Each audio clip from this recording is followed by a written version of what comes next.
Welcome back to AM Northwest. You know, returning to school can be very stressful, especially for teenagers. Here to share ways parents can help their kids cope with the challenges, we welcome the author of A Mindful Teen, Stanford University physician and mindfulness expert, Dr. Greg Hammer. Good to have you with us, Doc. Great to be with you. Let's talk about the rise in mental health crisis, and the loneliness epidemic that teenagers are facing now. Sure. You know, it's remarkable when you think about the challenges that teens face these days that we never even dreamed of. Right. Of course, the smartphone and internet access is a big deal. This is something that's quickly evolving in schools. When I started writing the book, there were just a handful of schools that were banning cell phones during school hours, and now it's quite common. Which I think is a great idea. I've got to believe that you, as an expert on teen behavior, believe that as well. That it's a great idea to ban them during school? Yes, I do. And most parents agree. Most parents think it's a good idea. That the cell phones are very distracting. They're addictive. When they ping, we all, including students, feel like they need to respond to them immediately. They're a portal for a lot of things parents would rather not have their kids diving into. But on the other hand, a lot of parents feel that they like to be able to have access to their kids all the time. They can track their location. They may be a source of increased safety in that they allow, access to 911 or to their parents. So like everything else in technology, it's a double-edged sword. Sure. Let's talk about the role of parents, because you talk about the idea that parents really need to cultivate compassion, forgiveness, empathy, checking in with their kids. So talk to me more about that. Yes, well, you talked about the loneliness epidemic. I think in addition to that, there's a lot of shaming and bullying that goes on through social media, through the internet. The phones can be a portal for that. So the parents need to really talk to their kids about these issues, including issues like pornography, for example. I mean, most teenagers have seen pornography online, on their phones, on their other devices. And so parents really need to be aware of what's going on. They need to talk to their kids in non-judgmental ways. We talked about the mindfulness practice called GAIN. The N in GAIN stands for non-judgment. Parents need to be non-judgmental, open, and really need to speak to their kids, as well as serve as great role models. Oh, absolutely. I think that's one of the biggest points here, right? Is that you as a parent need to be the best role model. What you do, they'll do.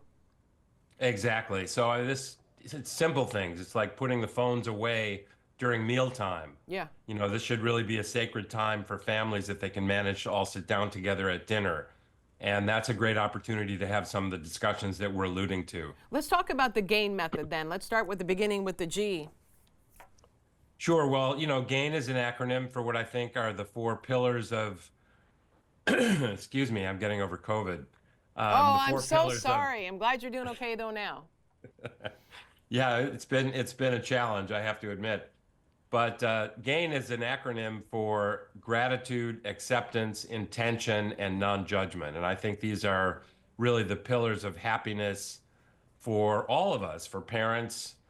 They can set an example for their kids through this practice. So the G in GAIN is gratitude. I think when our kids are down, when we're down, we can just do our deep breathing and go to gratitude. We all have so much for which to be grateful. Those of us that have kids should be grateful for having them. I had 2 children. My son passed away actually when he was 29. I'm grateful for the years we had together. I'm grateful for my daughter, who's wonderful. So we all have much for which to be grateful. Let me just say, I'm so sorry about his passing. I'm so sorry. Thank you.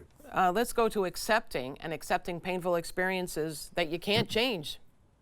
Yes, I mean, life doesn't comport with our apparent wants and needs. I think every day can be a struggle with regard to that. And if we want to really be happier, we need to learn to let go. We need to learn to just accept things exactly as they are. And I think acceptance and non-judgment are linked. We need to, excuse me, rewire our brains away from judging everything as good or bad or too much of this or too little of that, and just breathe and accept things and relax into the way things are. And And we can do this. We can gradually rewire our brains because our brains are naturally resistant to things that don't comport with our the way we would like the world to be. Well, and that's part of your intention, right? Yes, and so it's not going to happen.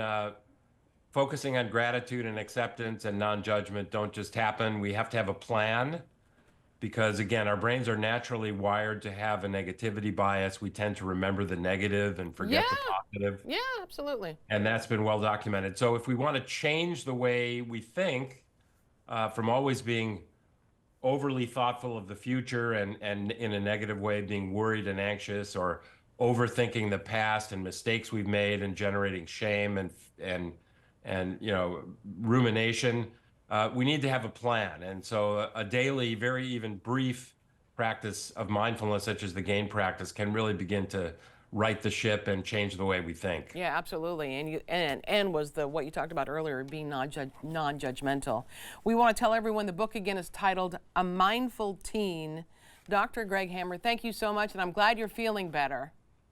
Great pleasure to be with you, and I appreciate your kind words. All right, we'll be right back with more AM Northwest. Don't go away.